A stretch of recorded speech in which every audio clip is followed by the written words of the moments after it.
رسول اللہ صلی اللہ علیہ وسلم کی فرما برداری اسی صورت ممکن ہے جب آپ سبیل المومنین کو اختیار کریں گے، جب آپ ابو بکر کو مانیں گے، جب آپ عمر کو مانیں گے، عثمان کو مانیں گے، علی کو مانیں گے، صحابہ کرام کو مانیں گے، تب آپ نبی کی سنت پر عمل کر سکتے ہیں، ورنہ آپ نبی کی سنت پر عمل نہیں کر سکتے۔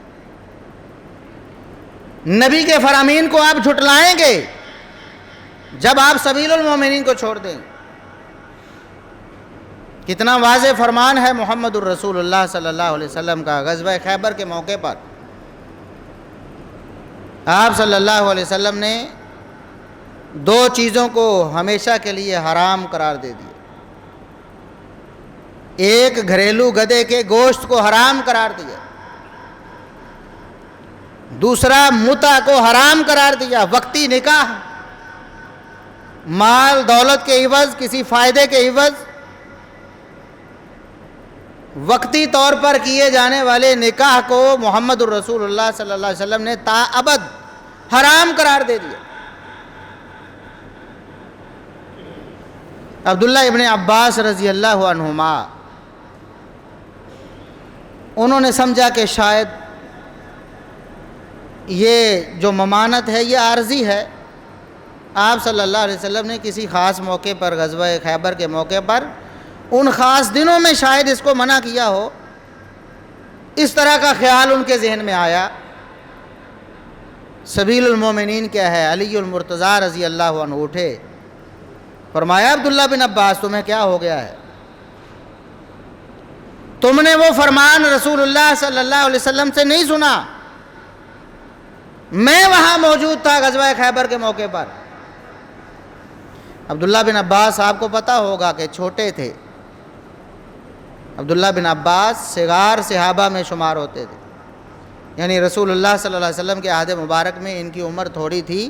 ویسے بھی جب رسول اللہ صلی اللہ علیہ وسلم کے پاس آئے تو غزوہ فتح مکہ کے بعد، اس سے پہلے رسول اللہ صلی اللہ علیہ وسلم کی رفاقت نصیب نہیں ہوئی، مکہ میں تھے، مکہ سے مدینہ آئے فتح مکہ کے بعد، تو غزوہ خیبر پہلے ہو چکا تھا، یقیناً عبداللہ بن عباس رضی اللہ عنہما وہاں موجود نہیں تھے۔ تو علی مرتضیٰ رضی اللہ عنہ فرماتے ہیں کہ عبداللہ بن عباس خبردار دوبارہ ایسی بات نہیں کرنی کہ یہ کوئی وقتی حرمت تھی، میں علی نے خود رسول اللہ صلی اللہ علیہ وسلم کو یہ فرماتے سنا ہے کہ یہ وقتی نکاح اللہ رب العزت نے قیامت تک کے لیے حرام قرار دے دیا۔ تو جنہوں نے سبیل المومنین کو نہیں ماننا، جو نہیں مانتے سبیل المومنین کو، وہ آج بھی کہتے ہیں کہ یہ حج جتنا بڑا ثواب ہے، نعوذ باللہ ثم نعوذ، یہ وقتی نکاح کرنا پتہ نہیں اس سے بھی بڑا، اس سے بھی بڑا، اس کے ایسے ایسے فضائل بیان کریں گے، دنیا میں بے حیائی کو پھیلانے کی کوشش میں بے حیا لوگوں کا ساتھ دیں گے اور کہیں گے کہ یہ تو حلال ہے، یہ تو جائز ہے، اس کو حرام نہیں کیا گیا۔ تو سبیل المومنین کیا ہے؟ علی مرتضیٰ رضی اللہ عنہ نے کیا بتایا ہے؟ نبی کریم صلی اللہ علیہ وسلم کے فرمان کو کس نے سمجھایا کہ یہ تا ابد ہے، تا قیامت حرمت ہے؟ عبداللہ بن عباس رضی اللہ عنہما کو جو وہاں موجود نہیں تھے، جب ان کو تھوڑا اس بارے میں تردد ہوا کہ شاید یہ وقتی حرمت ہو، یہ ہمیشہ ہمیشہ کے لیے تا قیامت حرمت نہ ہو، تو سبیل المومنین، مومنوں کا راستہ سامنے آیا۔ علی مرتضیٰ رضی اللہ عنہ جو مومن ہیں، انہوں نے بتایا کہ محمد الرسول اللہ صلی اللہ علیہ وسلم کے اس فرمان سے مراد تا قیامت حرمت ہے۔ اس لیے ہم کہتے ہیں مومنوں کے راستے پہ چڑھو، صحابہ کے راستے پہ چلو، تاکہ آپ کو دین سمجھ آئے، آپ اللہ اور اس کے رسول صلی اللہ علیہ وسلم کی حقیقی طور پر پیروی کر سکیں۔ تب آپ نے سبیل المومنین کو اپنانا ہے، عمر فاروق رضی اللہ عنہ کے راستے کو اپنانا ہے کہ جس راستے پہ وہ چلتے اس راستے پہ شیطان کو آنے کی ہمت ہی نہیں ہوتی تھی۔ محمد الرسول اللہ صلی اللہ علیہ وسلم نے فرمایا کہ عمر، جس راستے پہ تم چلتے ہو نا، شیطان اس راستے کو چھوڑ کے بھاگ جاتا ہے۔ تو عمر کے راستے کو اپناؤ، یہ سبیل المومنین ہے، یہ جنت کا راستہ ہے جس راستے پہ شیطان آ ہی نہیں سکتا۔ ہم اس راستے کی دعوت دیتے ہیں آپ۔ نبی کریم صلی اللہ علیہ وسلم کے دوہرے داماد ہیں عثمان بن عفان رضی اللہ عنہ، جس راستے پہ وہ چلتے رہے ہم اس راستے کی دعوت دیتے ہیں۔ اللہ فرماتا ہے جو نبی کی نافرمانی کرتا ہے اور مومنوں کے راستے کو چھوڑ دیتا ہے، صحابہ کے راستے کو چھوڑ دیتا ہے، وہ اصل میں جہنم کے راستے پہ گامزن ہے، وہ جنت کے راستے کو بھول جاتا ہے۔ اللہ رب العزت نے جب قرآن میں ذکر کیا صحابہ اکرام رضوان اللہ علیہم اجمعین کا، سبحان اللہ کیسا انداز ہے، صحابہ کرام کی شان بیان کرنے کا کیا انداز ہے۔ فرمایا یا ایھا النبی حسبک اللہ ومن اتبعک من المؤمنین، اے نبی آپ کو اللہ کافی ہے، آپ کے لیے اللہ کافی ہے، اور جو مومن آپ کے پیچھے چلے ہوئے ہیں وہ آپ کو کافی ہے۔ اللہ اپنے نبی کا حوصلہ بڑھاتا ہے کہ اے نبی میں تمہارے ساتھ ہوں، آپ کو پریشان ہونے کی کوئی ضرورت نہیں، اور مومن تمہارے ساتھ ہیں، ابو بکر تمہارے ساتھ ہیں، عمر تمہارے ساتھ ہیں، عثمان تمہارے ساتھ ہیں، علی تمہارے ساتھ ہیں، طلحہ و زبیر تمہارے ساتھ ہیں، معاویہ و ابو سفیان تمہارے ساتھ ہیں، تمہیں پریشان ہونے کی ضرورت نہیں۔ یہ صحابہ کرام ہیں رضوان اللہ علیہم اجمعین۔ قرآن نبی کا حوصلہ بڑھاتا ہے کہ اے نبی آپ کو پریشان ہونے کی ضرورت نہیں، یہ کافر منافق آپ کا کچھ نہیں بگاڑ سکتے، کیونکہ میں بھی تمہارے ساتھ ہوں، یہ مومن بھی تمہارے ساتھ ہیں۔ اور اللہ رب العزت نے صحابہ کرام رضوان اللہ علیہم اجمعین کے بارے میں صرف قرآن میں نہیں بتایا، جب سے محمد الرسول اللہ صلی اللہ علیہ وسلم کا تذکرہ کیا تب سے ہی محمد الرسول اللہ صلی اللہ علیہ وسلم کے صحابہ کا تذکرہ۔ یہود جانتے تھے رسول اللہ صلی اللہ علیہ وسلم کے بارے میں کیونکہ انہوں نے اپنی کتابوں میں پڑھ رکھا تھا، نصارہ جانتے تھے محمد الرسول اللہ صلی اللہ علیہ وسلم کے بارے میں کیونکہ انہوں نے اپنی کتابوں میں پڑھ رکھا تھا آپ صلی اللہ علیہ وسلم کے بارے میں۔ تورات و انجیل میں محمد الرسول اللہ صلی اللہ علیہ وسلم کے بارے میں، آپ کے اوصاف کے بارے میں، آپ کی جگہ جس وطن میں آپ نے پیدا ہونا تھا، جس وطن میں آ کر آپ نے اپنی دعوت دینی تھی، ان ساری چیزوں کا تذکرہ تورات و انجیل میں موجود تھا، اور قرآن نے بھی اس کا تذکرہ کیا ہے۔ قرآن نے بھی کہا ہے کہ محمد الرسول اللہ صلی اللہ علیہ وسلم کے بارے میں ہم نے تورات و انجیل میں بتا رکھا ہے، اور جیسے محمد الرسول اللہ صلی اللہ علیہ وسلم کا ذکر ہے اسی طرح صحابہ کرام رضوان اللہ علیہم اجمعین کا بھی ذکر ہے، کیونکہ محمد الرسول اللہ صلی اللہ علیہ وسلم کا تذکرہ اس وقت تک پورا ہی نہیں ہوتا جب تک آپ کے جانثار، آپ کے وفادار صحابہ کا تذکرہ نہ ہو۔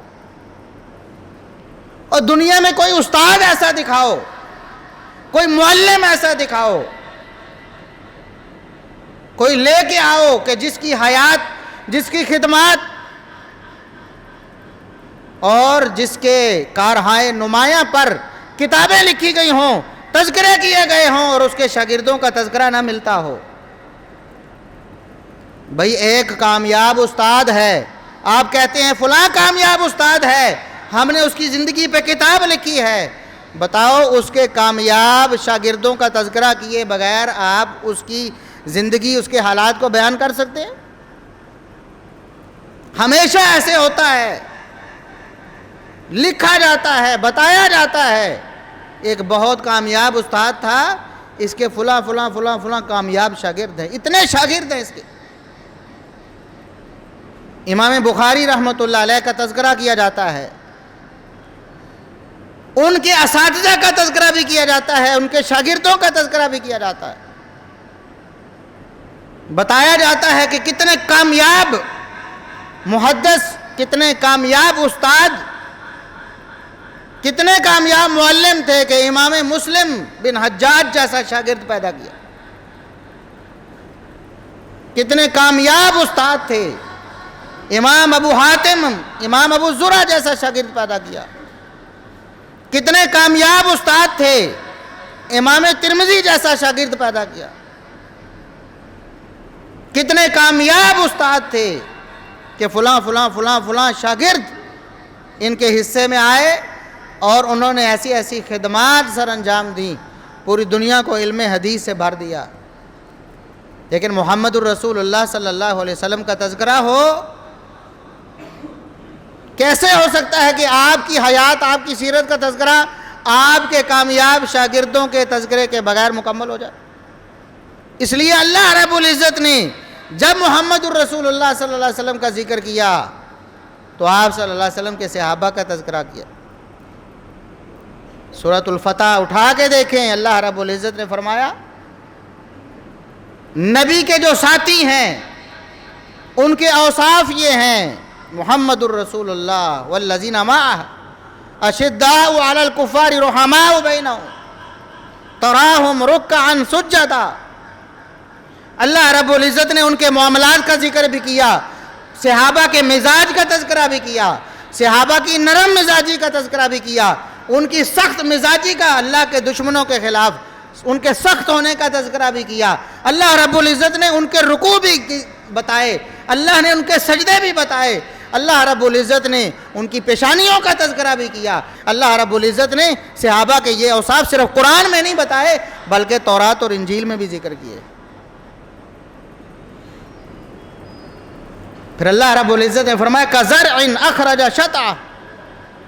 نبی کے صحابہ کی مثال ایسے ہے جیسے ایک کسان بیج بوتا ہے، وہ بیج بارآور ہوتے ہیں، ان سے ایک کونپل نکلتی ہے، پھر وہ ایک تنا بنتا ہے. کسان ایک ایک لمحے میں اپنے پودوں، اپنی فصلوں کا خیال کرتا ہے، ان کو پانی دیتا ہے، ان کی پرورش کرتا ہے جس طرح اپنی اولاد کی پرورش کرتا ہے نا. کسان اپنی فصلوں کو اسی طرح توجہ دیتا ہے. یہ اس کی کمائی ہوتی ہے، یہ اس کی محنت کا نتیجہ ہوتا ہے. اللہ رب العزت فرماتے ہیں محمد الرسول اللہ صلی اللہ علیہ وسلم بالکل ایسے ہی صحابہ کرام رضوان اللہ علیہم اجمعین کی پرورش اور تربیت کرتے تھے، صحابہ کرام رضوان اللہ علیہم اجمعین کو تیار کرتے تھے جس طرح کسان کی کامیاب فصل اس کے جو حاسد ہوتے ہیں، اس کے جو مقابل ہوتے ہیں، اس کے جو شریکے ہوتے ہیں ان کو جلا دیتی ہے، ان کو پریشان کرتی ہے. اس کے دشمنوں کو، کسان کے دشمنوں کو کسان کی اچھی فصل گوارا نہیں ہوتی. وہ جلتے اور کڑتے ہیں کہ یہ کامیاب کیوں ہو گیا ہے، اس کی فصل اتنی شاندار کیوں ہو گئی. فرمایا لیغیظ بہم الکفار. اللہ رب العزت نے محمد الرسول اللہ صلی اللہ علیہ وسلم کی یہ جو فصل ہے، ان کے صحابہ کی یہ جو جماعت ہے، اس کو تناور درخت بنا دیا، اتنے مضبوط تنے بنا دیے صحابہ کرام. اور ان کی وجہ سے اللہ رب العزت نے محمد الرسول اللہ صلی اللہ علیہ وسلم کو تقویت دی، آپ صلی اللہ علیہ وسلم کے دین کو مضبوط کیا. اللہ رب العزت ان صحابہ کی وجہ سے نبی کے کافر دشمنوں کو جلاتا ہے. اور صحابہ کی وجہ سے اللہ کے دشمن جلتے ہیں، اللہ کے دشمن کڑتے ہیں، اللہ کے دشمنوں کو غصہ آتا ہے صحابہ پر. کیوں انہوں نے نبی کا ساتھ دیا، کیوں کامیاب ہو گئے، کیوں نبی کی محنت نتیجہ آور ہو گئی. اس لیے وہ انکار کرنے کی کوشش کرتے ہیں. وہ اللہ کے بنائے ہوئے اس راستے جو مومنوں کے لیے سبیل المومنین ہے، جو بعد میں آنے والوں کے لیے مشعل راہ ہے، جو اصل میں جنت کا راستہ ہے، اس کو مٹانے کی کوشش کرتے ہیں، اس کو گہنانے کی کوشش کرتے ہیں.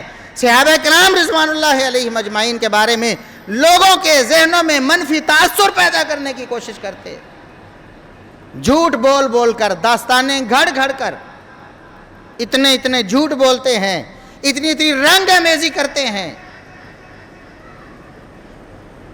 آج ابھی پاکستان بنے ہوئے 5 صدی ہوئی ہے، ابھی 1 صدی نہیں گزری.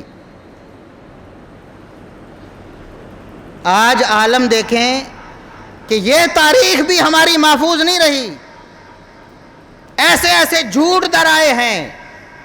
آپ کو پاکستان کی تاریخ لکھنے والے مورخین ان میں بڑا بڑا تضاد اور بڑا بڑا اختلاف نظر آئے گا. اپنے اپنے رجحان کے مطابق زرد صحافت کرنے والے صحافیوں نے پاکستان کی تاریخ کو مسخ کرنے کی کوشش کی. آپ کو نظر آئے گا, کہیں آپ کو لکھا ہوا نظر آئے گا, اور اکثریت پاکستان کے مسلمانوں کی یہی دعویٰ کرتی ہے پاکستان کا مطلب کیا؟ لا الہ الا اللہ. یہ مملکت توحید ہے, اللہ کی توحید کے نام پہ بننے والا یہ ملک, اسلام کے نام پہ بننے والا ملک. بنانے والوں کی نیت ایک اسلامی سلطنت قائم کرنا تھی. یہ بیانیہ بھی آپ کو ملے گا جو کہ درست ہے, لیکن اس کے مقابل ابھی 1 صدی بھی نہیں گزری ہے. کہنے والوں نے یہ کہہ دیا کہ قائد اعظم محمد علی جناح وہ پاکستان کو ایک سیکولر سٹیٹ بنانا چاہتے, ایک ایسا ملک بنانا چاہتے تھے جس کے نظام میں مذہب کو کوئی دخل نہ ہو, جہاں اسلام کا نام لینے والا کوئی نہ ہو, سرکاری سطح پر کوئی قانون اسلام کو مد نظر رکھ کر نہ بنایا جائے. یہ کہنے والے بھی موجود ہیں, وہ بھی آپ کو دلائل پیش کرتے نظر آئیں گے. جی ہمیں قائد اعظم کا خط ملا ہے, محمد علی جناح کا بیان ملا ہے, فلاں لوگ ملے ہیں ہمیں, انہوں نے ہمیں بتایا ہے. 1 صدی بھی نہیں گزری تو محمد علی جناح کے بارے میں متضاد نظریات دنیا میں نہ صرف موجود ہیں بلکہ اصرار کیا جاتا ہے. بڑے بڑے آپ کے موقر اور نامور اخبارات میں کالم لکھے جاتے ہیں. تو آپ کا کیا خیال ہے کہ 1400 سال جن شخصیات کو گزرے ہو چکے ہیں ان کے بارے میں لوگوں نے جھوٹ نہ بولے ہوں گے؟ ان کے بارے میں گندے ذہن رکھنے والوں نے تاریخ میں واقعات نہ گھسیڑے ہوں گے؟ ان کے بارے میں منفی تاثر پیدا کرنے کے لیے دشمنان صحابہ نے کیا کیا گل نہیں کھلائے ہوں گے؟ اس لیے قرآن کو دیکھیں, محمد الرسول اللہ صلی اللہ علیہ وسلم کے فرمان کو دیکھیں کہ قرآن میں صحابہ کا مقام کیا ہے اور محمد الرسول اللہ صلی اللہ علیہ وسلم کے فرامین میں صحابہ کا مقام کیا ہے. ایک حدیث, ایک فرمان رسول بھی عرض کرتا ہوں, بات ختم کر دو. محمد الرسول اللہ صلی اللہ علیہ وسلم نے فرمایا, یہ صحیح مسلم کی حدیث ہے. ایک وہ حدیث جو زبان زد عام ہے, مشہور ہے, لیکن ثابت نہیں کہ اصحابی کالنجوم, کہ میرے صحابہ ستاروں جیسے ہیں. یہ الفاظ تو ثابت نہیں ہیں, لیکن صحیح مسلم کی یہ حدیث سنیں.